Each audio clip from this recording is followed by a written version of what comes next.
आज का जो चैप्टर है वो है हीट। ठीक है, हम पढ़ने जा रहे हैं हीट। तो स्टार्ट करें हीट। देखो कुछ प्रश्न आपसे पूछे गए हैं यहाँ पे। वो प्रश्न से पहले भी और कुछ आपको दिया हुआ है, वो बड़ा सा भोंपू नहीं है। देखो सबसे पहले आपको दिया है लेटेंट हीट। अब अगर आपको नहीं पता है लेटेंट हीट तो इधर ही आप जानोगे, और अगर आपने क्लास 8 में ध्यान दिया होगा तो शायद आपको पता हो। रिजिलेशन पढ़ोगे, बहुत ही प्यारा सा कॉन्सेप्ट है। फिर आप पढ़ोगे एनालोमस बिहेवियर ऑफ वाटर, जो कि आप बचपन से पढ़ते हुए आ रहे हो, है ना। बहुत इंपॉर्टेंट है ये बिहेवियर। अगर ये नहीं होगा तो फिर जिनके भी मच्छी बहुत फेवरेट हैं वो शायद ना खा पाएँ। फिर ड्यू पॉइंट एंड ह्यूमिडिटी। अब ड्यू पॉइंट तो पता ही होगा, ड्यू मतलब ओस, ह्यूमिडिटी मतलब पता ही होगा नमी। नमी मतलब पानी में, पानी बोल रहा हूँ, हवा में कितनी नमी है बोलते हैं ना हम लोग, मॉइस्चर। क्या बात है, मॉइस्चर। स्पेसिफिक हीट कैपेसिटी, किसकी कितनी औकात है। कैपेसिटी मतलब क्या, सीधी वर्ड में औकात। तो हीट लेने की औकात, हीट की कैपेसिटी मतलब हीट लेने की कैपेसिटी। हीट की कैपेसिटी नहीं है, किसी सब्सटेंस का कैपेसिटी कि वो कितना हीट ले सकता है। तो ये सब चीज़ें हम पढ़ने वाले हैं। इससे पहले कुछ क्वेश्चन पूछे गए हैं, कैन यू रिकॉल। अब हम थोड़ा आपका मज़ा लेंगे यहाँ पे। कैन यू रिकॉल मतलब आपने पहले ही पढ़ लिया है, नहीं पढ़ा है तो नहीं आएगा, पढ़ा है तो आप आंसर दे लोगे। सो पहला क्वेश्चन है, what is the difference between heat and temperature. Simple language में हीट क्या होता है, it's a kind of energy. Temperature क्या होता है, ये एक ऐसा यूनिट है जिससे आप ये एनर्जी को मेजर करते हो। आई बात समझ में। Then you have what are the different ways of heat transfer. So 3 type से कैसे हीट ट्रांसफ़र होता है। सबसे पहले हमारे पास है रेडिएशन। ठीक है, एक है कन्वेक्शन और एक होता है कंडक्शन। अब रेडिएशन का एक प्यारा सा एग्जांपल देता हूँ। जब आप गांव में जाते हो तो तपता बारते हो, एकदम गाँवटी लैंग्वेज। अरे आग जलाते हो, आग जला के आग से अपना पैर हाथ सेकते हो, ठीक है। तो वो हीट आपको कैसे आ रही है आपके पास तक, वाया एयर ना, वाया एटमॉस्फेयर ना, वो एटमॉस्फेयर से ट्रांसफ़र होकर आपके बॉडी तक आ रही है हीट। तो उसको हम बोलते हैं रेडिएशन। उस टाइप ऑफ ट्रांसफ़र को हम बोलते हैं radiation. Then you have convection. पानी गर्म किया है कभी, कभी किया है पानी गर्म, दूध गर्म किया है, चॉकलेट गर्म किया है।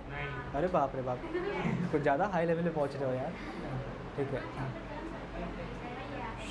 अरे लोग तो बहुत कुछ करते हैं, ठीक है। तो जो लिक्विड होता है, लिक्विड बॉयल कैसे होता है, उसमें कैसे हीट का ट्रांसफ़र होता है, मतलब लिक्विड जो हीट ट्रांसफ़र करता है उसको हम बोलते हैं कन्वेक्शन।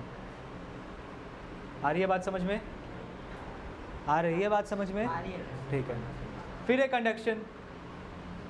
ये मेरा रॉड है, नहीं रॉड नहीं, समझ छोड़ो इसको, जाने दो। समझ लो ये मेरा लोहे का रॉड है।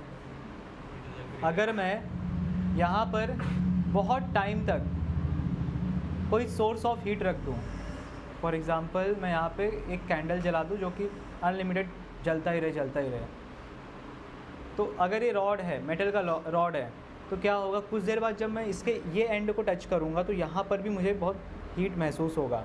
बेस्ट एग्ज़ाम्पल आपका किचन का, अगर पैन का या उसका कुकर का, जो भी हो भाई, जो भी बर्तन आप लोग यूज़ करते हो, ठीक है। अगर आपका उसका जो प्लास्टिक का कवरिंग होता है वो जब निकल जाता है, उसके बाद अगर कुकर आपने लगा दिया, 15 मिनट बाद 10 मिनट बाद अगर आप टच करते हो हैंडल को, बहुत गर्म होता है। क्यों? क्योंकि वो मेटल की बॉडी होती है, और जैसा कि इन्होंने कहा था इलेक्ट्रॉन्स का मूवमेंट होता है तो उसके फ्रिक्शन जनरेट होता है, वो फ्रिक्शन की वजह से हीट क्रिएट होता है, तो टेम्परेचर बढ़ जाता है, ठीक है। तो यहाँ पर अगर ये लकड़ी जो है, लकड़ी में मैं यहाँ टेम्परेचर इंक्रीज़ करूँ तो क्या यहाँ पे इंक्रीज़ होगा? नहीं होगा यार, ये जल जाएगा बेचारा, ये यहाँ से पूरा जल के राख हो जाएगा, कोयला बन जाएगा। तो व्हाट इज़ कंडक्शन? कंडक्शन मतलब transfer of heat via solid substance like metal, ठीक है। अब एक क्वेश्चन और आता है कि ये लकड़ा जो है, लकड़ा तो लग नहीं रहा है, लकड़ी लग रही है, ठीक है। ये जो लकड़ी है, जो वुड है, वुड सबसे अच्छा वर्ड, वुड, ठीक है, इसमें फ्री इलेक्ट्रॉन्स नहीं है, बट जो मेटल होता है उनमें फ्री इलेक्ट्रॉन्स होते हैं। तो होता क्या है, जब आप हीट ट्रांसफ़र करते हो तो इलेक्ट्रॉन्स वाइब्रेट करते हैं, वाइब्रेट करते हैं, और वाइब्रेट करेंगे तो क्या होगा, आपस में रगड़ खाएंगे। अपने हाथ को रगड़ो, है ना, गरम गरम लग रहा है ना, तो ऐसे ही इधर भी होता है, इधर भी ऐसा ही होता है। इसमें नहीं, मेटल में जहाँ पे फ्री इलेक्ट्रॉन्स होते हैं, इनके पास फ्री इलेक्ट्रॉन नहीं है, तो इनमें फ्रिक्शन जनरेट नहीं होगा, इसमें इलेक्ट्रॉन्स मूवमेंट नहीं होगा, तो ये हीट नहीं होगा। यहाँ जलाओगे तो यहाँ पे आपको हीट महसूस नहीं होगा कुछ देर बाद, ठीक है। आई बात समझ में, ये जल के पूरा राख हो जाएंगे। तो आई होप ये समझ में आ गया होगा। चलो स्टार्ट करें। अभी ये टॉपिक का नाम कुछ दिया नहीं है वैसे, latent heat, latent heat, latent heat है, लेटेंट हीट है। कौन सा हीट? मैं कुछ और सुना, पक्का बता रहा हूँ तुम लोग के मुंह से।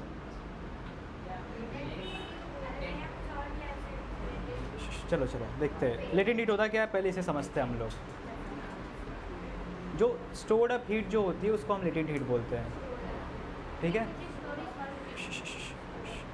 देखो यहाँ पे ये ग्राफ दिख रहा है, पहले ग्राफ के बारे में समझते हैं, फिर इनको पढ़ते हैं, फिर उनको याद करते हैं। ये है आपका वाई एक्सिस, ये है एक्स एक्सिस, एरो लगाना भूल गया। अब अगर ध्यान से देखोगे यहाँ पे, तो एक्स एक्सिस पे हमारे पास टाइम है, टाइम, ठीक है। वाई एक्सिस पे हमारे पास टेम्परेचर है, जो कि है डिग्री सेल्सियस में।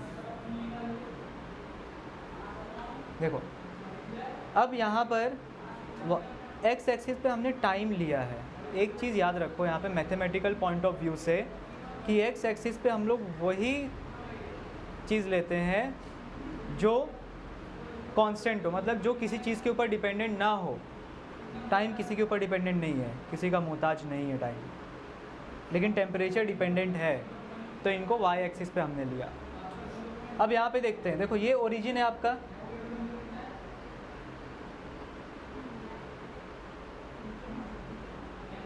ये ओरिजिन है। अब देखो यहाँ पे लिखा है आइस प्लस वाटर, ये देखो टाइम है। अब आप क्या कर रहे हो ना, समझ लो कि यहाँ पर आपके पास एक टोप है, टोप क्या है, टोप, सर फोड़ने वाला टोप नहीं है।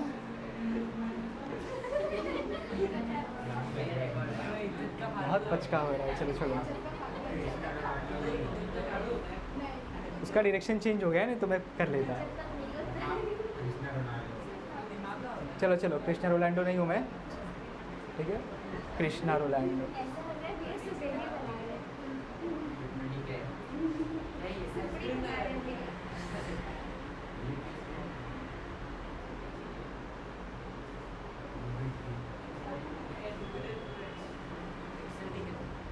ये बर्नर है एक्चुअल में, ये दिख रहा है, ये बर्नर है। जिसने देखा होगा उसको मालूम होगा, जिसने नहीं देखा होगा उसके लिए सुपड़ी पुपड़ी सब कुछ होगा ये, ठीक है।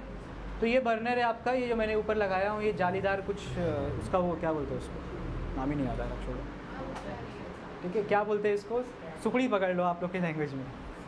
एक्चुअली में ये सपोर्ट देने के लिए, अभी सीधा बर्नर के ऊपर थोड़ी नहीं रख सकते हो आप। और ये ट्राइपॉड स्टैंड है, मतलब ये जाली वाला जो पार्ट में रखा हूँ इसको नहीं रखोगे तो भी चलेगा, ट्राइपॉड स्टैंड पे सीधा रख दो इसे। अब आप इसे हीट अप्लाई कर रहे हो। अब इसके अंदर जो भी काम हो रहा है इसको हम ग्राफ के मदद से समझेंगे। अब समझ लो कि मैंने अभी तक इसमें हीट चालू नहीं किया, मैंने अभी इसको इग्नाइट नहीं किया, तो टाइम ज़ीरो है, टेम्परेचर भी ज़ीरो है। क्यों? क्योंकि इसके अंदर क्या है, आइस है, अभी प्योर आइस, पूरा फुल सिर्फ आइस है इसमें। अब मैंने इसको इग्नाइट कर दिया, जैसे ही मैंने इग्नाइट किया वैसे ही मैंने अपना टाइमर चालू कर दिया कि अब मेरा टाइम बढ़ रहा है। शुरुआत में क्या होगा, कुछ आइस मेल्ट होना स्टार्ट होंगे स्टार्टिंग में, जो नीचे है सबसे। स्टार्टिंग के 4 मिनट यहाँ पे क्या बताया है आपको, 4 मिनट लग गए सारे के सारे आइस को मेल्ट होने में। यौन मत करो, 4 मिनट्स लग गए सारे के सारे आइस को मेल्ट होने में। और यहाँ पे पहले ये वाली लेयर मेल्ट हुई होगी, फिर ये लेयर मेल्ट हुई होगी। मतलब अगर मैं इसको पकड़ लूँ कि पहले 2 मिनट में ये वाला आइस मेल्ट हो गया होगा नीचे वाला, मतलब नीचे पूरा पानी हो गया, ऊपर अब आइस बचा है ना। तो 2 मिनट पे अभी भी आपका ग्राफ देखो इस तरीके से है यहाँ पर। इसका मतलब 2 मिनट बाद जब आधा ice, half of the ice आपका कन्वर्ट हो गया वाटर में और हाफ ऑफ द आइस अभी भी प्रेजेंट है, उस टाइम पे भी टेम्परेचर क्या था? 0 डिग्री सेल्सियस। कितना था? 0 डिग्री सेल्सियस। जब at the point when all the ice got melted, सारे के सारे आइस जब मेल्ट हो गए जिस पॉइंट पे, उस पॉइंट के बाद आपका टेम्परेचर इंक्रीज होना चालू होगा। इससे क्या सीख मिलती है? सबसे पहला लेसन ये है यहाँ पर कि जब तक आपका पूरा का पूरा आइस मेल्ट नहीं हो जाता तब तक टेम्परेचर 0 का 0 ही रहेगा, वो इंक्रीज़ नहीं होने वाला। क्यों? आप तो एनर्जी दे रहे हो ना, हीट दे रहे हो। हीट मतलब क्या? एनर्जी। फिर भी टेम्परेचर क्यों नहीं बढ़ रहा? देखो एक चीज़ समझो, अगर मैं गैस की बात करूं, लिक्विड की बात करूं और सॉलिड की बात करूं, तो सॉलिड एटम्स जो होते हैं, सपोज़ ये एक रॉड है, ये रॉड के अगर एटम्स की बात करें बहुत नज़दीक होते हैं। अगर मैं बात करूं लिक्विड के एटम्स की तो वो काफ़ी दूर होते हैं, इसलिए लिक्विड ऐसा फैला हुआ होता है। और कोई जो सॉलिड सब्सटेंस होता है वो एकदम हार्ड होता है वो।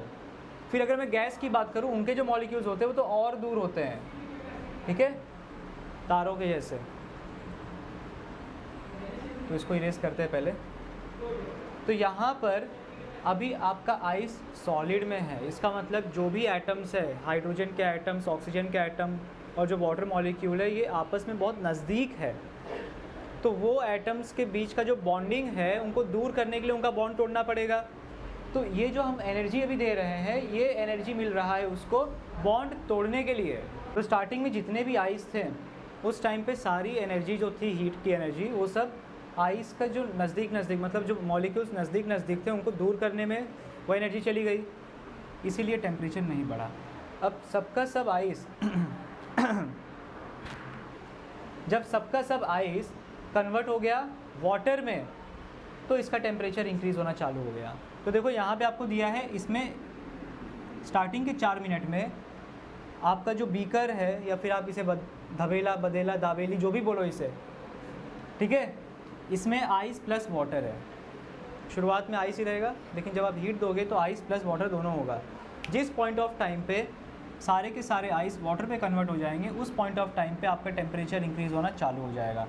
तो देखो टाइम के साथ साथ आपका टेम्परेचर भी इंक्रीज़ हो रहा है, टाइम भी बढ़ रहा है यहाँ पे एक्स एक्सिस में, और टेम्परेचर भी आपका बढ़ रहा है वाई एक्सिस में, ठीक है। तो सपोज़ 16 मिनट के आसपास कुछ, ठीक है, सपोज़ 16 मिनट के आसपास आपका जो वाटर है लिक्विड स्टेट में H2O, ये पहुँच गया 100 डिग्री सेल्सियस टेम्परेचर पे। अब ये इसका बॉइलिंग पॉइंट है। अब यहाँ पे क्या होगा? यहाँ पे लिक्विड है, अभी तक लिक्विड था यहाँ तक, जैसे ही 100 पे पहुँचेगा वैसे ही बॉईल होकर ये वेपर में कन्वर्ट हो जाएगा। यहाँ पे बी मतलब बॉईल है शायद, देखो मैंने शॉर्ट, हाँ, बॉइलिंग वाटर प्लस मैंने डाला, प्लस वेपर। मतलब यहाँ पर ये जो स्टेट चल रहा है अभी 16 मिनट्स के आगे वाला स्टेट, यहाँ पर लिक्विड भी है और गैस भी है। लिक्विड क्यों?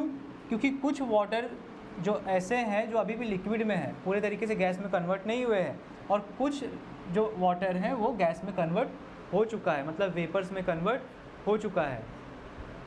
आई बात समझ में? अब इधर जो टेम्परेचर है आपका ये कांस्टेंट हो जाएगा, ठीक है, 100 के ऊपर टेम्परेचर नहीं जाएगा। तो यहाँ पे टाइम के साथ साथ अभी टेम्परेचर कांस्टेंट हो गया। पहले देखो टेम्परेचर कांस्टेंट था स्टार्टिंग के 4 मिनट पे, जब स्टेट चेंज कर रहा था। देखो यहाँ पे टेम्परेचर कांस्टेंट कब है? जब स्टेट चेंज हो रहा है। यहाँ पे आइस सॉलिड से लिक्विड में कन्वर्ट हो रहा है, तो यहाँ पे टेम्परेचर अभी तक कांस्टेंट है, टेम्परेचर बढ़ नहीं रहा है।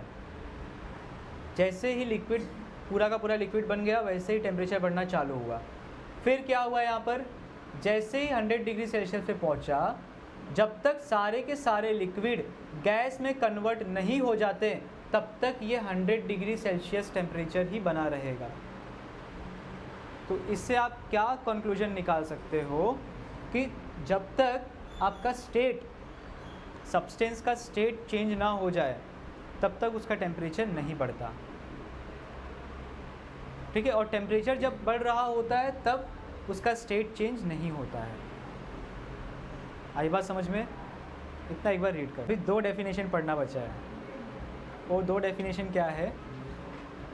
एक का नाम है लेटेंट हीट ऑफ फ्यूजन और दूसरे का नाम है vaporisation, latent heat of vaporisation.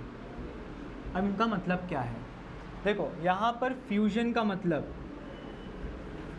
किसी सॉलिड सब्सटेंस को मेल्ट कर देना, उसको हम बोलते हैं फ्यूजन।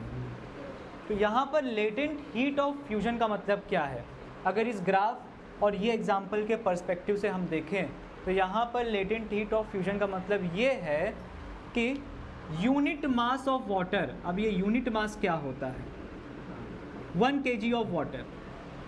यूनिट मास मतलब 1 kg of water. SI system में 1 kg, एसआई सिस्टम में kg होता है। सो 1 kg ऑफ वाटर को कितने किलो जूल्स ऑफ एनर्जी लगेंगे फ्यूज़ होने में? फ्यूज़ होने में मतलब क्या? सॉलिड से लिक्विड में कन्वर्ट होने के लिए। देखो, मैंने वाटर का शब्द यहाँ पे यूज़ किया जो कि बहुत ही गलत है।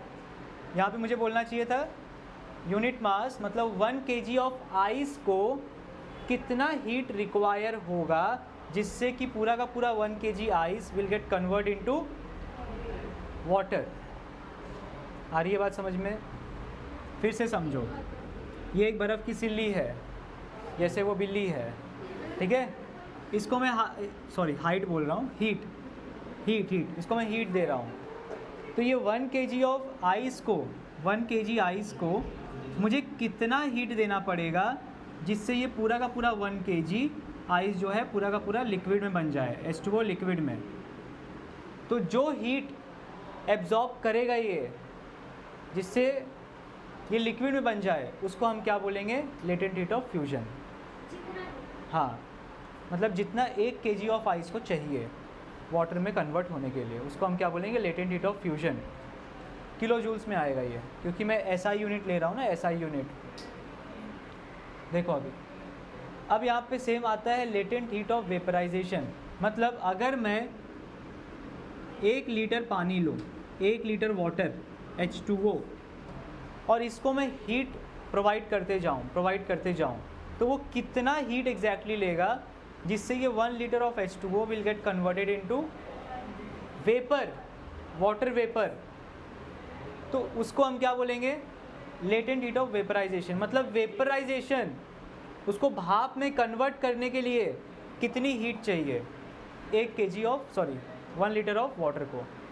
और सेम चीज़ यहाँ पे 1 kg ऑफ आइस को कितना हीट चाहिए जिससे वो कन्वर्ट हो जाए लिक्विड में, वाटर में, वो होता है आपका लेटेंट हीट ऑफ फ्यूजन। आ रही है समझ में बात? कहीं खोया हुआ है? एक बार रीड करके देख लो। चलो अभी ये टेबल पे आ जाओ, पेज नंबर 63 पे जो दिया है। यहाँ पे देखो सब्सटेंस के नाम दिए हैं। सबसे पहले कॉलम में जो है, रो में जो है, वो है वाटर स्लैश आइस। तो इसका melting point 0 degree Celsius, boiling point 100 degree Celsius. और specific latent heat of fusion में देखो 2 चीज़ दिया है, किलो जूल पर केजी और कैलोरीज पर केजी, पर ग्राम है। तो इधर देखो, अगर जो 333 दिया है आपको, 333, बोर्ड की हालत ख़राब हो गई, 333 किलो जूल्स पर केजी, मतलब इतना किलो जूल्स एनर्जी आपको चाहिए 1 किलो आइस को वाटर में कन्वर्ट करने के लिए। दूसरा वाला आपको क्या दिया है? 80 कैलोरीज पर ग्राम। मतलब अगर आप 1 ग्राम आइस को लेते हो, 1 ग्राम आइस, चुटकी भर होगा 1 ग्राम आइस, अगर उसको आप कन्वर्ट करते हो वाटर में तो आपको खाली 80 कैलोरीज ऑफ एनर्जी चाहिए, 80 कैलोरीज ऑफ एनर्जी। जो कि बहुत कम है एज़ कम्पेयर टू दिस, इसके कंपैरिजन में बहुत कम है ये, ठीक है। 1 joule is something about 4.2 calories. 1 joule जो होता है 4.2 कैलोरीज होता है लगभग। सो अगर मैं 1 किलो जूल की बात करूं तो कितना हो जाएगा, 4.2 इंटू 10⁻³ कैलोरीज। अगर मैं इसको और प्यार से लिखूं,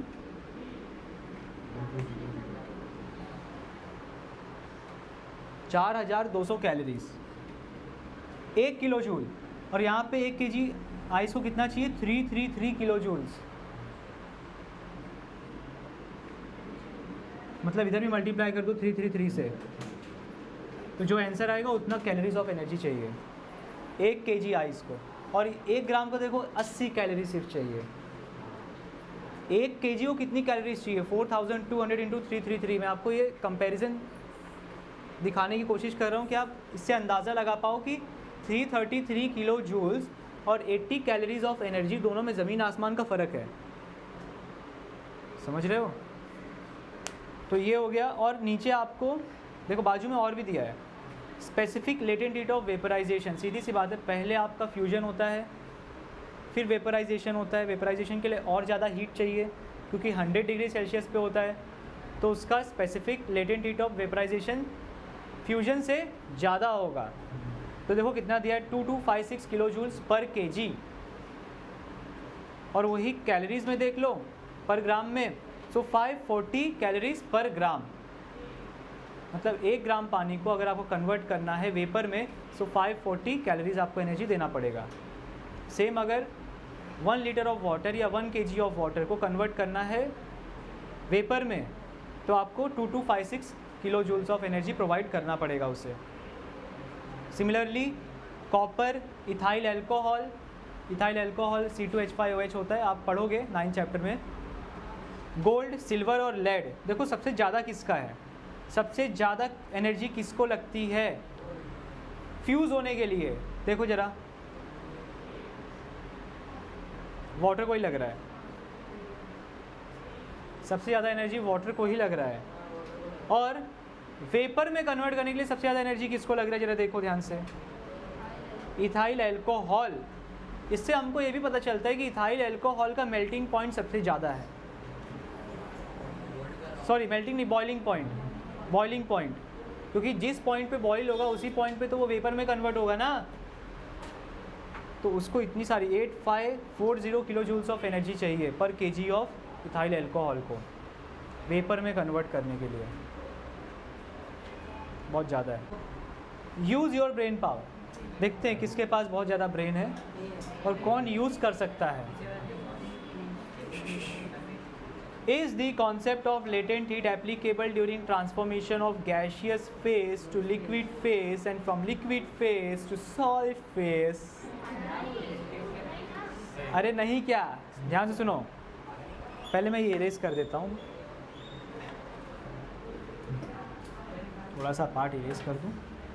कौन से फेस की बात की गई है बताओ, चलो लाइन लाइन से सब लोग। अरे गधो, ऐसे नहीं बोला मैंने, गैस से लिक्विड, फिर बोला है लिक्विड से सॉलिड। अभी जो हमने ग्राफ देखा कि जब तक हमारा स्टेट सेम था और टेम्परेचर बढ़ रहा था, सॉरी टेम्परेचर कैसे बढ़ रहा था, स्टेट सेम था टेम्परेचर बढ़ रहा था। हाँ, क्या कंफ्यूज हो रहे हो यार। स्टेट जब सेम था, जब H2O लिक्विड में था तो उसका टेम्परेचर बढ़ रहा था कि नहीं बढ़ रहा था, लेकिन जब स्टेट चेंज हो रहा था वो ग्राफ में, तब टेम्परेचर क्या हो रहा था, सेम था, कांस्टेंट था, क्योंकि स्टेट चेंज हो रहा है। तो वो तो हमने क्या देखा, सॉलिड से लिक्विड और लिक्विड से गैस। अगर हम गैस से लिक्विड आए, मतलब गैस अगर समझ लो कोई भी टेम्परेचर पे 105-110 डिग्री सेल्सियस पे है, उसको अगर आप लिक्विड में कन्वर्ट करना चाहते हो, वाटर की बात करूँ तो उसका भी ऐसे ही आएगा। उसका जो रहेगा, आप टेम्परेचर पहले कम कर रहे हो, तो टेम्परेचर कम करोगे तो उसमें दिखाएगा टेम्परेचर लो जा रहा है। फिर सारे वेपर्स जो हैं 100 डिग्री सेल्सियस पे आ गए तो वेपर कन्वर्ट होंगे वाटर में। जब तक सारे वेपर वाटर में कन्वर्ट नहीं हो जाते तब तक वो कांस्टेंट टेम्परेचर पे रहेगा। कांस्टेंट टेम्परेचर ठीक है, अच्छा खासा स्टेप मुझे लग रहा था ये। फिर देखो लिक्विड पे आ गया, अब लिक्विड का टेम्परेचर चेंज होगा, लिक्विड से सॉलिड पे जाना है, लिक्विड से सॉलिड पे जाना है, ठीक है। तो लिक्विड से सॉलिड पे जाने के लिए सबसे पहले जो 100 डिग्री सेल्सियस पे आपको पानी मिला स्टेट चेंज करके, ठीक है, जो पानी मिला आपको वो पानी का टेम्परेचर आपको अंडे पे लाना पड़ेगा, आई मीन 0 डिग्री सेल्सियस पे लाना पड़ेगा। इंजेक्शन दे रही है क्या उसे? अच्छा, मुझे लगा कि वो ऐसे यहाँ पे इंजेक्शन के लिए रेडी हो रही है। चलो देखो अभी ध्यान से देखो, 0 पे आ गए, 0 पे आ गए। अब 0 पे आने के बाद ये लिक्विड क्या होगा? सॉलिड में कन्वर्ट होगा, तो टेम्परेचर कांस्टेंट रहेगा, कांस्टेंट रहेगा, है ना। तो मतलब जो लेटेंट हीट का हमने पढ़ा है जो भी चीज़, वो सेम चीज़ यहाँ पर भी अप्लाई होगा। एक और सवाल, जब हम सॉलिड से लिक्विड गए थे, एक 1 kg ऑफ वाटर को, सॉरी 1 kg ऑफ आइस को 333 किलो जूल्स ऑफ एनर्जी लगा था। उसको हमने एनर्जी दिया था, आइस को एनर्जी दिया था, आइस ने एब्जॉर्ब किया था उस एनर्जी को। तो यहाँ पे एनर्जी हम दे रहे हैं। आपने एंडोथर्मिक एक्सोथर्मिक पढ़ा है? तो ये कौन सा हो गया? आप एनर्जी दे रहे हो, पक्का? ये एंडोथर्मिक है, मतलब एनर्जी आप उसको अप्लाई कर रहे हो, एनर्जी को ले रहा है कौन?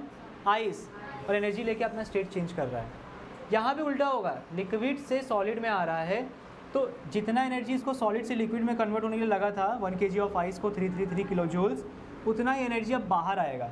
मतलब जब भी आप लिक्विड को सॉलिड में कन्वर्ट करोगे तो वो रिएक्शन क्या होगा? हीट रिलीज़ होगा, तो एक्सोथर्मिक तरीके से होगा। यहाँ पे कोई रिएक्शन नहीं हो रहा है, वो केमिकल रिएक्शन में मत लेके चले जाना। यहाँ पे आपका H2O ही है, पहले वेपर में था, अब यही H2O है लिक्विड में, फिर वही H2O है सॉलिड में। जैसे एक इंसान अपने अलग अलग रूप दिखाते हैं ना, सेम वैसा ही है। ओ बहन जी, टुकुर टुकुर नहीं यहाँ, ठीक है? आई बात समझ में? नेक्स्ट क्वेश्चन क्या है? Where does the latent heat,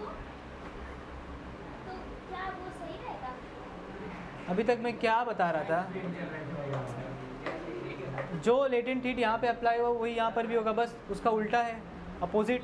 यहाँ पे एनर्जी एब्जॉर्ब हुआ था सॉलिड से लिक्विड में जाने के लिए, यहाँ लिक्विड से सॉलिड में आने के लिए एनर्जी रिलीज होगा, नेगेटिव में आएगा। ये भी देखा होगा ना, नेगेटिव साइन होता है जब एक्सोथर्मिक होता है। तो चलो सेकंड क्वेश्चन पे आ जाओ। Where does the latent heat go during this transformation? में पहले ही आंसर दे दिया। देखो, जब ऐसे ट्रांसफॉर्मेशन होते हैं गैस से लिक्विड और लिक्विड से सॉलिड, तो लेटेंट हीट ज़्यादा कहाँ है? ऊपर। लेटेंट हीट बाहर एटमॉस्फेयर में रिलीज होता है, ठीक है? चलो, यहाँ पे लेटेंट हीट कहा गया था सॉलिड से लिक्विड में होने के लिए लेटेंट हीट एब्जॉर्ब हुआ था, जो सब्सटेंस है उसने अपने अंदर लिया था। यहाँ पे क्या होगा? सब्सटेंस से बाहर एटमॉस्फेयर में आएगा।